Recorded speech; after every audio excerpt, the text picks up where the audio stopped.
नमो नमो मित्रों, आज 21 जुलाई है और आज गुरु पूर्णिमा का दिन है। तो स्वयं मेरे गुरु और संसार भर के समस्त गुरुओं को मेरी तरफ से सादर प्रणाम।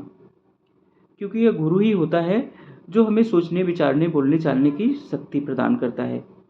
माता पिता हमें जन्म देते हैं, हमें वाणी देते हैं, लेकिन वाणी का किस तरह प्रयोग करना है, उस वाणी से किस तरह शोभा पाना है, यह गुण हमें गुरु प्रदान करता है। हमारे शास्त्रों में कहा गया है, ओम अज्ञान तिमिरांधस्य ज्ञानांजन शलाकया चक्षुरुन्मीलितं येन तस्मै श्री गुरुवे नमः। अर्थात हम उस गुरु का नमस्कार करते हैं जो कि अज्ञान रूपी अंधकार से हमारी जो आंखें ढकी हुई होती हैं, उसको अपनी ज्ञानांजन शलाका से उन आंखों को खोल करके उनमें ज्ञान का प्रकाश भरता है। अर्थात गुरु हमें देखना सिखाता है, हमें सोचना सिखाता है, हमें विचार करना सिखाता है, हमें चलना सिखाता है, हमें मान सम्मान पाना सिखाता है, हमें इस काबिल बनाता है कि हम इस संसार में आने के अपने उद्देश्य को पूरा कर सकें। तो गुरु वो होता है। गुरु की महिमा पे तो हमारे यहाँ तमाम ऋषियों, मुनियों, कवियों ने ढेर सारी बातें लिखी हैं। कबीरदास को ही ले लें तो उन्होंने लिखा है कि गुरु गोविंद दो खड़े काके लागू पाए, बलिहारी गुरु आपने गोविंद दियो बताए।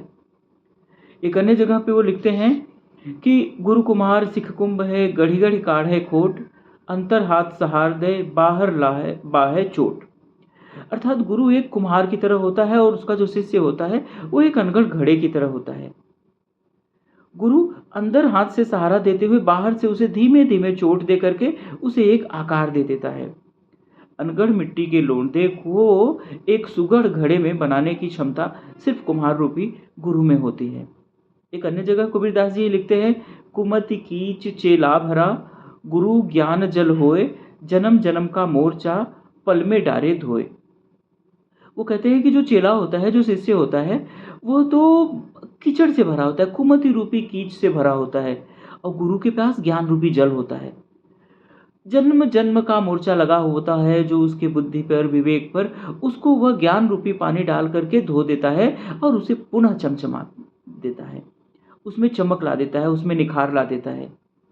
आप जितने भी चमकदार इंसानों को देखेंगे, जितने भी प्रसिद्ध मनुष्यों को देखेंगे, आप देखेंगे कि उनके पीछे उनके गुरुओं की का बहुत बड़ा महत्व है।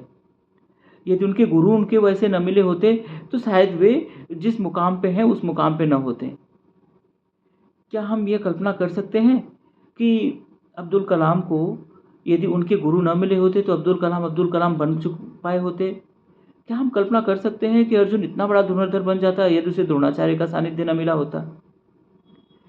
तो इस तरह हम देखते हैं कि बिना गुरु के व्यक्ति कुछ नहीं है। उसे जो भी प्राप्त होता है, जो भी अच्छा प्राप्त होता है, वह गुरु के माध्यम से प्राप्त होता है। तो गुरु का एहसान सदैव रहता है, गुरु कृपा सदैव सब पर बनी रहती है, तभी जाकर के वह कुछ प्राप्त कर सकता है। तो इसी के साथ एक बार पुनः सब दुनिया भर के समस्त गुरुओं को मेरी तरफ से नमस्कार, धन्यवाद।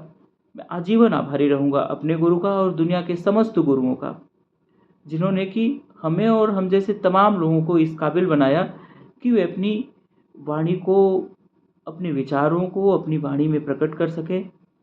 तो इसलिए पुनः गुरु को नमस्कार करते हुए इस चलचित्र को समाप्त करता हूँ। आशा है आपको अच्छा लगा होगा और कृपया इस चलचित्र को सब्सक्राइब अवश्य कर लें। धन्यवाद। जय हिंद, वंदे मातरम।